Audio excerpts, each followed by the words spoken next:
I'm John Lanius. Welcome to The Room.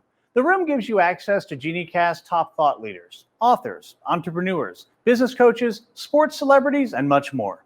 Our guests will share ideas and concepts that you may use to better your organization and propel your teams. My guest today is John Foley, who was a top 10 carrier pilot 6 times before becoming a lead solo pilot for the Blue Angels. He has continually reinvented himself, working as an entrepreneur, venture capitalist, leadership expert, keynote speaker, and the best-selling author of his book, Fearless Success Beyond High Performance. Hi, John. Welcome to The Room. Hey, John. Glad to be here. Absolutely. Now, listen, I'm so excited that you're here because I'm a private pilot, and my most advanced aircraft is the Cessna 172, a universe away from your fighter pilot experience. But what are a few things that everyone needs to know about being a fighter pilot and what it takes to be successful in that seat? Yeah, it's a lot like being a business executive and also being in the real world. Is first, it takes some confidence in yourself and your teammates, and that's the key, right? But also this ability to focus and be able to focus your mind under tremendous change like we're going through right now. So one of the things that I like to do is take people through the experience I had, not just as a fighter pilot, but as a Blue Angel. And what we do is we unpack, what is it like in that environment where the best get better? And we go into the briefs and the debriefs, and you'll feel it's an experience. And that's why it's so powerful to be with you all. I love it. Now, we had a huge team meeting before you came on, and we were talking about possible questions, ways that we could go. And the producers were like, you gotta ask John this phenomenon. So when you guys take people up as passengers, people that aren't pilots, haven't flown, you guys are really testing them, right? I mean, when you give them the bag, talk about that. Why do you test those passengers? Well, we really don't test them in that way. You can make anybody get sick, right? We call it puking in the bag, right? But here's what I want to do. Because when I was the narrator for the Blue Angels, I got the rare privilege to take up media representatives, celebrities, a lot of the people that you represent too. And what I wanted was this to be a great experience for them. But I also wanted them to push the limits. What limit are you willing to go to? So it actually varies with individuals. But I will say, I was about to fly, I think it was Merlin Olsen and Ronnie Lott one day. And I flew in them both. I was going to fly them both for NFL Today. And I got a question from Merlin Olsen. He said, hey, Gucci. By the way, Gucci's my call sign, right? And he said, hey, what should I eat? And I said, what do you mean, what should you eat? And he says, well, before I go flying, what should I eat? And I said, bananas. And he goes, bananas? And I said, yeah, they kind of taste the same coming up as they do going down. So you're thinking ahead. I appreciate that. I really do. Well, speaking about thinking ahead, speaking of thinking ahead, when you're flying, some people may not know that, for a private pilot, and also when you're a fighter pilot, you're actually planning things out. You've got your flight plan, things like that. So what are some lessons that you learned from being a pilot in general that has transferred over into your daily life? You said a little bit about CEO, but say more about that. Yeah, well, the first thing is that things change, So before we went flying, we had a briefing. And I think we got some cool video that we're going to be able to share with people later on, right, about the debriefing. So, of course, you had a plan. But one thing we told ourselves, and in that plan, it was more about preparation. How do you focus your mind? How do you align a team? So it was connect, align, commit. So we're trying to get our team aligned. But one thing we always told ourselves is the minute you get airborne, you're going to need to adapt. And I think that's so critical in this world today. We're constantly needing to adapt to change, and to make quick decisions that are going to make a difference. When I was flying with my lead solo, my opposing solo, we were coming at each other at 1,000 miles per hour closer. That's a mile of every 4.5 seconds of closer. So you had to have the ability to not only assess what's going on, but the ability to communicate and change quickly in the air. Yeah, I mean, you just really just that visual image of traveling at each other at 1,000 miles an hour. Obviously, fear Yeah. is going to be present. Fear, the discussion of fear is extremely important in the work that I do. I call it baseline anxiety because it's always present. So when you're present to fear, whether it's flying or in business, what's your process for overcoming fear or that baseline anxiety before a mission? And then, how does that play out today? Yeah, I think that the key here is to make a distinction between what I call being scared and being afraid. So you can feel it when there's fear out there. There's fear out there in the world. It happens to all of us, right? And there's different levels of that. So the idea of being scared, I think, is good. All right, I'm scared all the time. That's where those little hairs stand up on the back of your neck. It's this ability to say, wait a minute, the market's changing, the environment's changing. Virtual is an incredible platform that we have to get across the experiences that we're in, right? So that's good. How am I going to adapt? But to me, fear is different. That causes stuckness, right? And you can watch it. You can feel it in yourself. You can see it in teams. Heck, you can see it in nations right now. So what I do is I go through a process every single morning. And it's why I'm wearing this shirt that says glad to be here.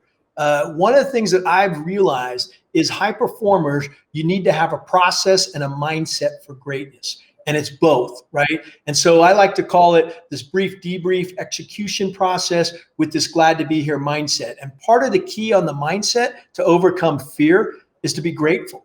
I mean, just the power of gratitude. In that moment, you say, well, what am I grateful for?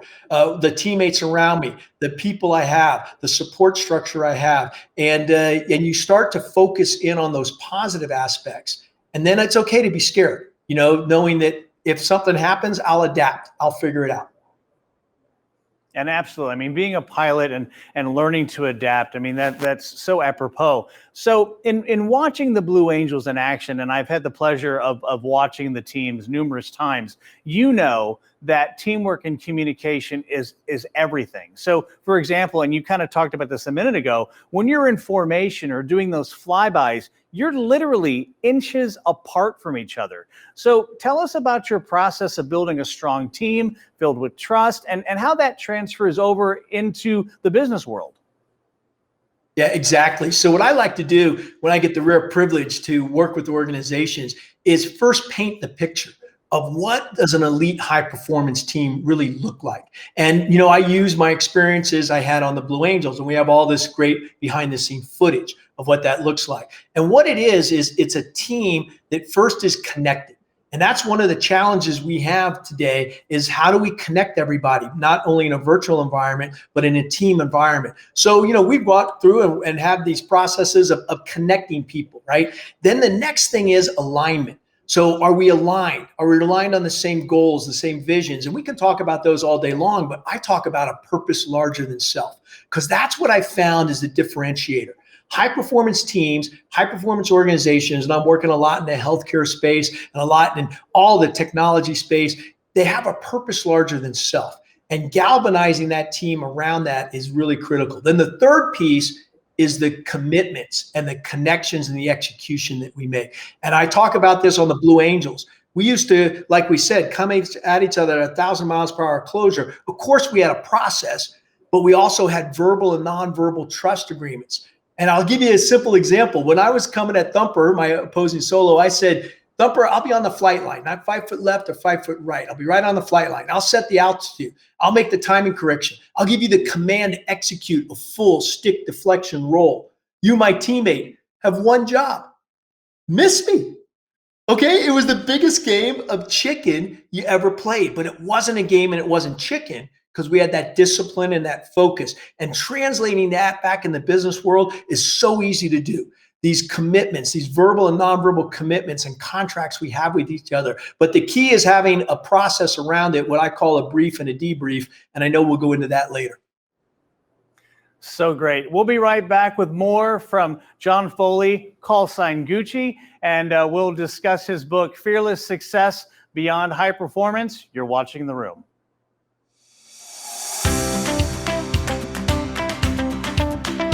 Introducing Genie Talk, the latest offering from Geniecast. the #1 virtual event and experience company.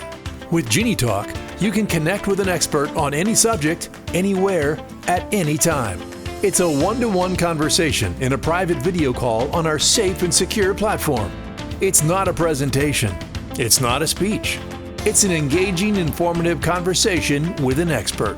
Whether it's a C-suite, business author, or prominent speaker, they are on Genie Talk. Just search for what you're interested in, from leadership to marketing, to motivation, to diversity and inclusion, and more. Find one of our many experts on that topic. Then set up a time to meet virtually. We'll connect your calendars to find a convenient time. Next, we'll send a link, and then the virtual call happens. Payment is simple and easy through our easy-to-use platform. It's the ultimate fast, frictionless way to speak to an expert about anything, anywhere, anytime.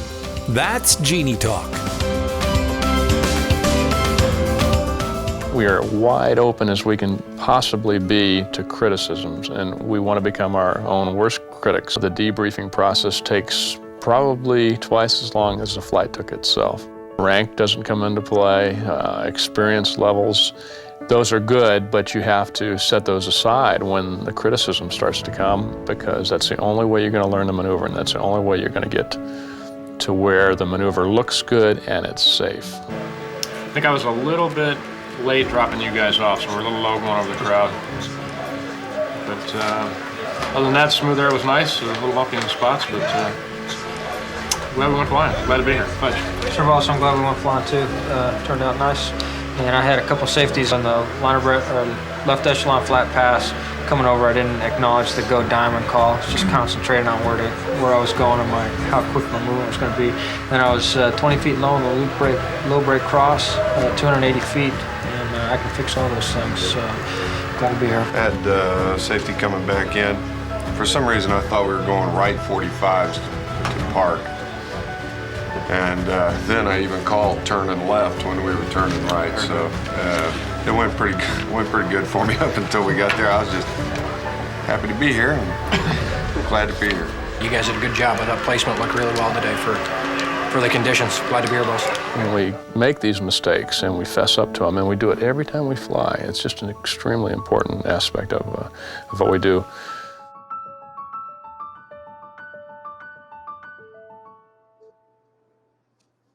We're back with John Foley, speaker, author, and former lead solo pilot of the Blue Angels. Such a great clip. And after watching that clip, John, I noticed that the language of the pilots, they use a very intentional language. Statements like "glad to be here" or "I can fix that." So talk about the importance of the debriefing process and, again, your shirt. Yeah, John, this is actually the secret sauce. And it's not so much the concept that is so important, because, we have after action reviews, we have win-loss reviews, both in business and flying, right? But how do you actually turn that into an accelerator? So continuous improvement. So what we did was, and you got to see it real time, and this is what I love when I get to work with, organizations, is we get to unpack the power of that. If you noticed, first thing, there was 5 dynamics going on in that room. And I think if you get these 5 dynamics into your organization, it is the single most important thing you can do for continuous improvement. So the first thing was there was a safe environment. You notice there was respect around the table. It wasn't just the pilots, all my support team. The second thing is we checked our ego at the door. You saw genuine humility.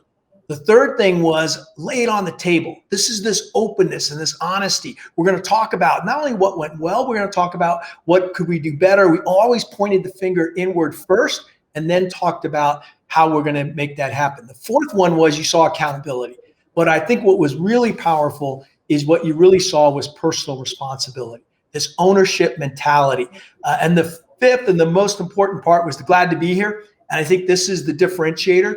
Is that what it does is it combines those other elements with appreciation and gratitude, and you get this spiraling up process of high performance. It's the key. I love all the points that you made. I know that when this comes out, I'll be going back and watching that section over and over again. So let's shift gears a little bit. Let's drop the flaps. Let's slow down a little bit. And let's really talk about your book, Fearless Success Beyond High Performance. And so why should everybody read that book? Well, first off, because of the benefit that you'll get not only in your business life, but your personal life. This thing took me 10 years to write, and I had to go through 4 manuscripts because I wasn't happy with the final product. The key is this: I've taken my experiences, not just in the Blue Angels, but in my entire life, and basically re-engineered them. Say, wait a minute, what's working in that high performance, high elite environment where we have change, where things are constantly changing? And I overlaid the example of how we did it, how we flew closer together and lower to the ground than any other team in the world. And we overlay that onto a business challenge. We had a different air show. So it breaks it down. And I think the key elements of that book is it's the vision, plan, execute, feedback loop taken to a whole new level. What I talk about is belief levels. So how do you get commitment and buy-in to a vision? We all are struggling with that in companies. It's about commitment and buy-in. We talk about not just the briefs and debriefs, which you got to see a piece of, but also about what goes on behind that, the focus, the preparation, the alignment. Key is in trust and teamwork. And those are the other 2 big elements: is how do you build a high performance team and high trust? And when you wrap that all around the glad to be here mindset, you get breakthrough performance. So anybody that wants to increase their organization, not just performance, but their collaboration, their connection, their teamwork, will benefit from that book. Plus, it's fun. So great. Yeah, absolutely. So great. So, we talked about fear earlier, and in the book, you talk about fearless success. So what would be the first step for an individual looking to have fearless success that starts today? The first step is gratitude. All right. Just be grateful for what you currently have in your position. I wake up every morning and the very first thing I do is I say, what am I grateful for in the present moment? Then I think about 3 things that happened yesterday that I can be grateful for. And then I go forward in my day, and you came up right away in my mind. I said, how can I support John? How can I support the people that are viewing this in the best possible way? That's number 1. And then you want to work on your own belief levels, and you want to look at it and say, okay, what's limiting me? What's holding me back? And you're right, they're usually fear-based. And what is liberating me? Where do I have potential? And it's important to get clear on those 2 things. And once you get on those 2 things, you put the process in place, which I explain on the book, and you get this spiraling up execution. It's cool. So, yeah. And so we're talking about the individual, but let's expand that out. I mean, obviously the individual starts everything in the sense of a company and culture, but from a culture standpoint, if you're dealing with a group of people, how can we apply fearless success to get that we're all in this together mentality? I'm so glad you brought up the culture, because that is exactly the secret sauce, and what we had is we established this glad to be here mindset or feeling of appreciation and gratitude with operational excellence. And so you don't split those 2 up. They're 2 sides to the same coin. And in fact, when we come back from break, I'm going to find my Blue Angel fighter pilot helmet, and I'm going to share it with you all, because what you'll see is that it represents a culture of excellence, but also a culture of caring. And that's what we all know we need, both in organizations, but in our personal lives too, this excellence and caring. And when you bring those 2 together, it's amazing what can happen. All right, well, that's perfect timing. But so we are going to go to break, but you want to stick around, because the clip that we're going to play when we come back, you don't want to miss it. So more with John Foley and our 5 questions after this break. You're watching The Room.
Welcome back. My guest is John Foley, speaker, author, and former lead solo pilot of the Blue Angels. Now, John, before we talk about our questions, I want to talk about what's happening in the studio. So for those that don't know, we have a very advanced studio here at Geniecast. I've got these massive speakers and this massive screen in front of me where I can see you. And so I literally feel like I was in a sim as we were going through that last clip, and I've got goosebumps all over my body. So talk a little bit about that clip and your experience doing some of those maneuvers. Yeah, well, first off, I think it's great that we can share that with yourself and the audiences. You could feel that energy, just like he said. I mean, the little hair stand up. But that's we got great footage. I always show that at all my events where you can really feel what it's like to be inside that cockpit. We're flying 18 inches from another human being. And to do that, you have to be in total alignment and total sync as an organization. It just felt great. I will tell you this, when you're in that state, you're in such a state of focus that things go by, actually the time goes by very quickly. But when you're in the cockpit, things slow down. So this ability to make decisions, you're in a flow state, and this ability to share it with others. And I think what it is it's all about this helmet. You see this gold visor? These gold visors allow you to look directly in the light and not blink. Pretty cool leadership metaphor right now. It also has this picture of the crest. This is what culture's all about. You have to earn the right, the trust and respect of your teammates every single day. And then every fighter pilot, we get call signs. Mine's Gucci. And I'll just tell you, you don't get to pick it. And if you like it, it doesn't stick. And we'll leave it at that. Glad to be here.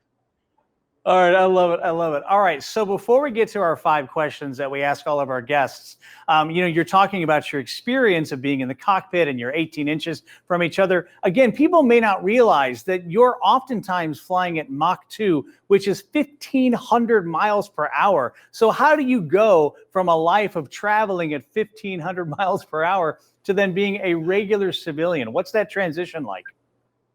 Well, first off, that Mach 2's only when we're fighter pilots up in the sky. When we're down low to the ground, you don't want to go past supersonic because it blows out all the windows in all the buildings you're with. So we're mostly right under supersonic there. But to answer your question is, I think we all need to reinvent ourselves at some point in our life. And that's what I had the rare privilege to do numerous times. But lately, and that is take those experiences I had when I was flying and now make those available to others in a way that benefits them through their teams and their organizations. So that's where my passion lies right now. I don't need to be flying anymore. That's not important to me. What's important to me is to take those lessons and the wisdom and put them in a way that people embrace, that they lean into. Just like you were saying happened in the studio. I mean, it's like, holy crap, and make it meaningful to someone else. Now, when I do have fun as I go heli skiing, I still ride motorcycles. I mean, I still have a lot of fun on the side too.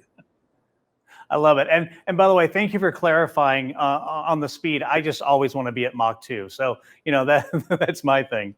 All right. It's now time for our 5 questions. Every week on The Room, we ask our guests the same 5 questions, and we hope that you'll appreciate how we're collecting insights on specific topics to provide our audience insights to reach a culture of excellence. So are you ready, Gucci? Ready. And I like that culture of excellence and a culture of caring. Add the second piece, but go for it. Absolutely. All right. Question number 1. What do you see as the biggest opportunities that businesses aren't taking advantage of in the world today? Well, first off, just using that debrief process will actually identify those opportunities for them. So it changes. Opportunities keep coming all the time. What I'm trying to teach is a practice, a metaphor that'll work under any conditions. And when you master that debrief process, you identify not only what's working well, but what are those opportunities in the future. So the biggest one is get your people to optimize their own insights with the debrief. So great. Number 2, if you could have a conversation with one person from any time or anywhere, who would it be and why? Well, right now it'd be Einstein. And the reason is I was at an event. I just did an event with 5,000 people yesterday. And it was brought up that Einstein gave 5 lectures at Princeton 100 years ago. the anniversary was actually 2 days ago. And he was talking at a level where the first 2 lectures, people kind of understood. And then he got to the area where his theory of relativity came in, where people couldn't even stay up with him. And what I realized was he was thinking ahead. He understood the future about 100 years in advance. And so I'd love to see what his understanding would be now of the next 100 years. So great. Question number 3, what is one book every person in business should read and why?